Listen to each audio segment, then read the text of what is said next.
ആചാര്യ TV Hindu ആചാരങ്ങളെയും അനുഷ്ഠാനങ്ങളെയും കുറിച്ച് കൂടുതൽ അറിയാൻ ഈ ചാനൽ സബ്സ്ക്രൈബ് ചെയ്യുക. ഇന്നത്തെ എൻ്റെ ജ്യോതിഷ വിഷയത്തിലേക്ക് നിങ്ങൾക്ക് സ്വാഗതം.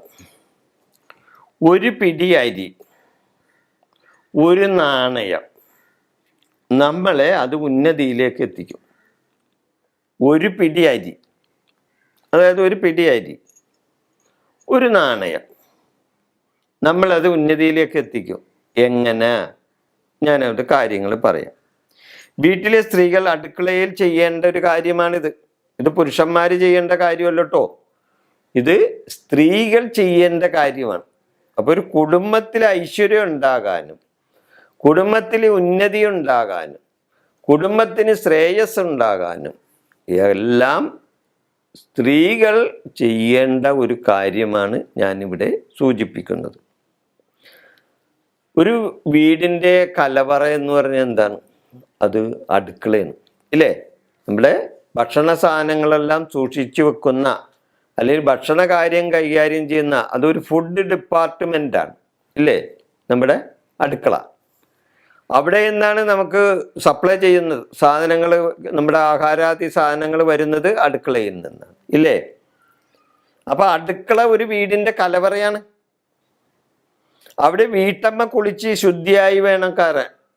രാവിലെ വീട്ടമ്മമാര് അടുക്കളയിൽ കയറുമ്പോൾ, ഇന്നിപ്പോൾ അതൊന്നും ഇല്ല കേട്ടോ, ഇല്ലേ? ഇന്ന് എത്ര പേര് അങ്ങനെ നോക്കുന്നുണ്ട് ശുദ്ധിയായി അടുക്കളയിൽ കയറാൻ? പണ്ടുള്ള സ്ത്രീകൾ അങ്ങനെയല്ല. അവർ അടുക്കളയിൽ കയറുന്നതിന് കിടപ്പുമുറിയെന്ന് വന്ന് ഉടനെ തന്നെ അവർ മറ്റേ ശുചിമുറി കയറി ശരീരശുദ്ധിയൊക്കെ നടത്തി കുളിച്ച് നല്ല ശരീരശുദ്ധിയോടുകൂടിയാണ് അവർ അടുക്കളയിൽ കയറുന്നത്. മറ്റ് പിരീഡ് വരുന്ന സമയങ്ങളിൽ ഒട്ടുമിക്ക സ്ത്രീകളൊന്നും അടുക്കളയിൽ കയറില്ല.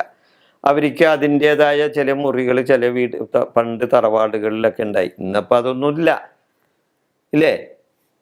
അപ്പോൾ അങ്ങനെ അവർ ആ സമയത്ത് ആ അടുക്കളയിൽ കയറില്ല. അല്ലാത്ത ദിവസങ്ങളിൽ അവർ കുളിച്ച് ശുദ്ധമായിട്ടായിരിക്കുള്ളൂ അടുക്കളയിൽ കയറുന്നത്.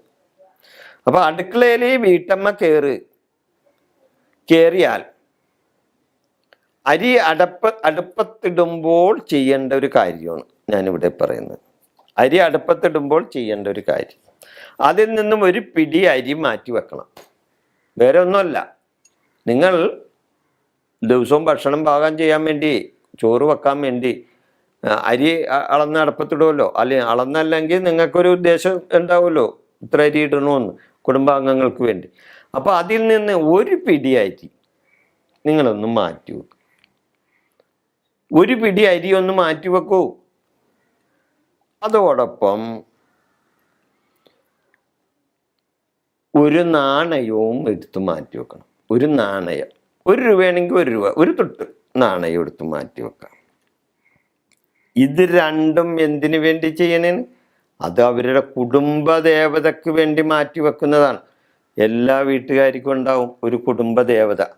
ചിലവർക്ക് അറിയില്ല എന്ന് മാത്രം. ഞങ്ങൾക്ക് ഞങ്ങളുടെ കുടുംബദേവതയെ അറിയില്ലെന്ന് പലരും ഫോണിൽ വിളിച്ച് ചോദിക്കാറുണ്ട്. കുടുംബദേവതയെ എങ്ങനെയാണ് കാണേണ്ടതെന്നൊക്കെ പലർക്കും അറിയില്ല.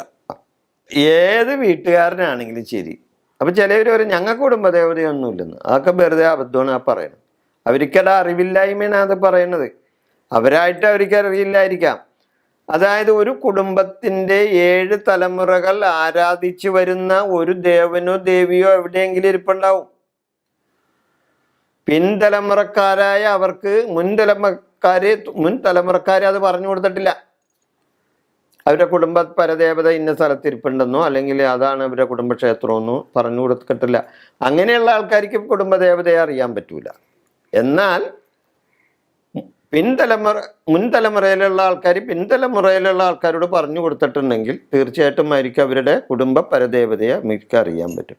അപ്പോൾ ആ കുടുംബ പരദേവതയ്ക്ക് വേണ്ടിയാണ് നമ്മൾ ഒരു പിടി അരി മാറ്റി വെക്കുന്നത്, ഒരു നാണയം മാറ്റി വെക്കുന്നത്. മനസ്സിലായോ? ഈ പിടിവരി മാറ്റി ഒന്നിച്ചു കൂടുമ്പോൾ, അല്ലെങ്കിൽ ഒരു നാണയം ഒന്നിച്ചു കൂടുമ്പോൾ, അത് നമ്മൾ ക്ഷേത്രത്തിൽ അരി അന്നദാനത്തിനായി നമ്മൾ കൊടുക്കണം. അരി അന്നദാനത്തിനായി ആ ക്ഷേത്രത്തിൽ കൊടുക്കുക. അന്നദാനം മഹാദാനമാണ്, ഇല്ലേ? അന്നദാനം വളരെ വലിയ ദാനമാണ്. അപ്പം അന്നദാനത്തിന് വേണ്ടി ആ അരി ആ ക്ഷേത്രത്തിലെ ക്ഷേത്രാധികാരികളെ ഏൽപ്പിക്കാം. നാണയം നിങ്ങൾക്ക് കുടുംബ പരദേവതയുടെ നടക്കൽ വെക്കാം. കുടുംബ പരദേവതയുടെ നടക്കൽ ആ നാണയവും വെക്കാം. കുറച്ച് നാണയം കൂടുമ്പോൾ കൊണ്ട് ഇവിടെ വെക്കാം. കൊല്ലത്തിൽ 3-4 പ്രാവശ്യം ഇത് കുടുംബക്ഷേത്രത്തിൽ എത്തിച്ച് പ്രാർത്ഥിച്ചു നോക്കൂ. ഫലം അതിശയകരമായിരിക്കും. നിങ്ങളിതൊന്ന് ചെയ്തു നോക്കൂ. കുടുംബത്തിലെ ഫലം, കുടുംബത്തിലെ സമാധാനവും ദുരിതങ്ങളും കലഹങ്ങളും കുടുംബത്തിന് ശ്രേയസ്സും അതുവഴിയുണ്ട്. കലഹങ്ങളെല്ലാം മാറി ശ്രേയസ്സുകളുണ്ടാവും. നിങ്ങളുടെ കുടുംബ പരദേവതയ്ക്ക് വേണ്ടി ഈ ഒരു പിടി അരിയും ഒരു നാണയവും നിങ്ങൾ ചെയ്തു മാറ്റിവെച്ച് നോക്കൂ. തീർച്ചയായിട്ടും ഫലം ഉണ്ടാകും. കുടുംബത്തിൽ മനസ്സമാധാനം ഉണ്ടാകും, കുടുംബത്തിന് ഐശ്വര്യം ഉണ്ടാകും. നമ്മൾക്ക് അതിൽ നിന്നും ആ കുടുംബത്തിന് നേട്ടങ്ങളുണ്ടാകും. ഈ വിഷയം ഞാനിവിടെ അവസാനിപ്പിക്കുകയാണ്. ജ്യോതിഷ സംബന്ധമായ കാര്യങ്ങൾക്ക് നിങ്ങൾക്ക് എന്നെ വിളിക്കാവുന്നതാണ്. നിങ്ങൾക്ക് നന്ദി, നമസ്കാരം.